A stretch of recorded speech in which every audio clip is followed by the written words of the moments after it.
Telugu Desam party కూటమి శ్రీకాకుళం నియోజకవర్గం MLA అభ్యర్థి గొండు శంకర్ శ్రీకాకుళం జిల్లా ఆంధ్రప్రదేశ్ రాష్ట్రం తెలగ కులస్తులను బీసీ జాబితాలో చేరుస్తామని శుక్రవారం మధ్యాహ్నం శ్రీకాకుళం పట్టణంలో గల తెలగ సంక్షేమ సంఘ భవనానికి విచ్చేసి ఈ సందర్భంగా గొండు శంకర్ మాట్లాడుతూ ముఖ్యంగా తెలగ కులస్తులు చూపిస్తున్న ఆదరణ మరువలేనిదన్నారు. ఇప్పుడు నిర్మిస్తున్న తెలగ సంక్షేమ సంఘ భవనానికి ఎన్నికల తర్వాత ఎంపీ ప్రత్యేక నిధుల నుంచి కానీ తన సొంత ఖర్చులతో కానీ తెలగ సంక్షేమ సంఘ భవనానికి అభివృద్ధికి తాను సహకరిస్తానని ఈ సందర్భంగా హామీ ఇచ్చారు. ఈ కార్యక్రమంలో అధిక సంఖ్యలో తెలుగు కులస్తులు అయిన B Murali, K Rambabu, Venkatesh, R Satyanarayana, Jagadish, Venkata Ramana, Srikakulam జిల్లాలో ఉండే మరికొంతమంది తెలుగు సభ్యులు ఈ కార్యక్రమంలో పాల్గొన్నారు. వీళ్ళందరికీ నేను రాంబాబు గారు అయితే నాన్న క్లాస్మేట్. ఇగో మరి మా సొంత మేనమామ స్వాతి వాళ్ళ మేనమామ గారు ఆయన. సో నేను ఎప్పుడూ కలాల్సింది లేట్ అయిపోయింది. మీరందరూ కూడా నాకు ఆశీర్వదించి ఇది ఒక మంచి అవకాశంగా యువతకి ఇచ్చారు. మీకు తెలిసిందే, గత 50 సంవత్సరాలుగా 2 ఫ్యామిలీసే రూల్ చేస్తాయి. సో ఇప్పుడు చంద్రబాబు నాయుడు గారు, లోకేష్ అన్న గారు ఆలోచించి యువతకు అవకాశం ఇద్దామని ఆనాడు 40 ఇయర్స్ బ్యాక్ అన్న నందమూరి తారక రామారావు గారు ఇచ్చేటప్పుడు అందరికీ 30-40 ఇయర్స్ ఇవ్వడం జరిగింది.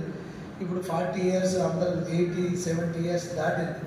సో యువతకి ఇద్దామని పాయింట్ మీద నిర్ణయం మేరకు 40 ఇయర్స్గా మా ఫ్యామిలీ తెలుగుదేశం పార్టీకి సేవలు చేస్తున్న సందర్భంగా నాకు ఈ అవకాశం వచ్చింది. మేము సామాన్య కార్యకర్త నుండి పార్టీకి సేవలు చేశాం. మా విలేజ్లో 1981 నుండి ఇప్పటి వరకు కూడా మేము సర్పంచ్గా ఓడిపోకుండా మా పంచాయతీలో మొన్న అది బ్రేక్ చేయడానికి చూస్తే నేనే డైరెక్ట్గా సర్పంచ్గా నిల్చోవలసి వచ్చింది. సో నేను సర్పంచ్ చేస్తూ సర్పంచుల సంఘం అధ్యక్షుడిని కూడా చేస్తాను. స్వాతి మా మిసెస్ని మొన్న జడ్పీటీసీగా పోటీ చేసి 2000 ఓట్లతో ఓడిపోయింది. మా అమ్మ ఇప్పుడు ఎంపీటీసీ. మా అమ్మ స్వాతి ఇద్దరు కూడా ఎక్స్ సర్పంచ్. మా father ex MPP Srikakulam rural మండలం. నేను అప్పుడు ఎంపీటీసీగా చేసేవాడిని. స్వాతి అందులో 5 ఇయర్స్ సర్పంచ్, మళ్ళీ ఇక్కడ మా ఊర్లో 5 ఇయర్స్ సర్పంచ్. నా పిల్ల అయిన తర్వాత రిజర్వేషన్ వచ్చింది, లేడీ రిజర్వేషన్ అని మా బాబుజీ గారు అడిగితే అక్కడే మళ్ళీ పోటీ చేయించాం మా అమ్మాయి గారు. సో ఇలా మా ప్రస్థానం అది పొలిటికల్గా స్థానిక సంస్థల్లో మాకు రూరల్ మండలంలో ఎప్పటి నుండి ఉన్నాం.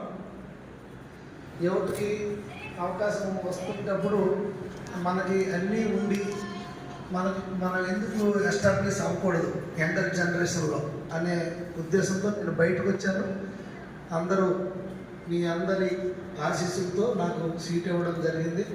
సో రేపు ఎలక్షన్లో కూడా మీ ఇదే కోఆపరేషన్ కంటిన్యూ చేసి రానున్న ఎలక్షన్లో సైకిల్ గుర్తుపై ఓటు వేసి ఎంపీ రామ్మోహన్ రెడ్డి గారికి నన్ను ఎమ్మెల్యేగా మీరు అత్యధిక మెజార్టీతో నన్ను గెలిపించినట్లయితే నేను ఇప్పుడు కూడా ఈ నియోజకవర్గం డెవలప్మెంట్ చేయాలి చాలా వరకు. ఎందుకంటే మన పేరుకే ఇది కార్పొరేషన్, కానీ చాలా సమస్యలు ఉన్నాయి. నేను డోర్ టు డోర్ దాదాపు 55,000 హౌసెస్ టచ్ చేశాను మొన్న ఈ 35 రోజులు 40 రోజుల్లో. రోజుకి 1200, 1000, 1500 అలా టచ్ చేశాను.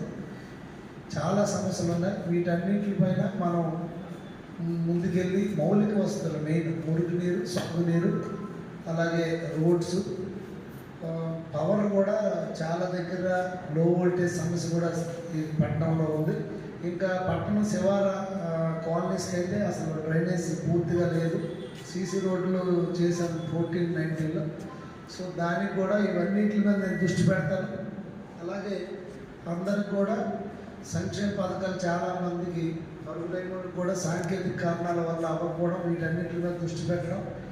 అలాగే ఇప్పుడు ఇక్కడ మన సామాజిక పరంగా చూస్తే ఈ కమ్యూనిటీ హాలు ఇన్కంప్లీట్గా ఉండిపోయింది. దీనికి ఎంపీ గారు కూడా ఆయన ల్యాడ్స్ ఇస్తానన్న ఇవ్వలేదని అన్నారు.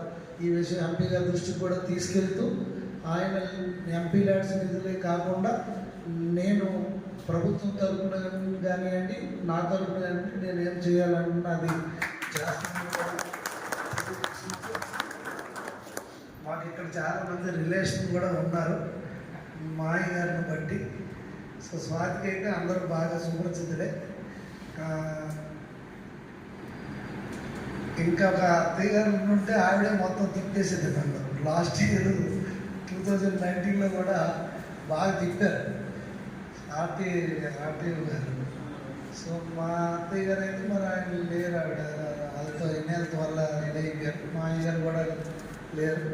అయినా స్వాతి నాకు ఆ లేని లోటు తీర్చేసింది. ఇప్పుడే వీళ్ళకి తెలుసు నాకంటే పీజీపేటలో ఉన్నాడు, పెద్ద కనగారు పేటలో. సో అదే విషయం. మీరు కూడా మీ సపోర్ట్ నాకు ఎక్స్టెండ్ చేసి ఈ ఎలక్షన్లో మెజార్టీ వచ్చేటట్టు, ఎందుకంటే ఈ అవకాశం మళ్ళీ రాదు.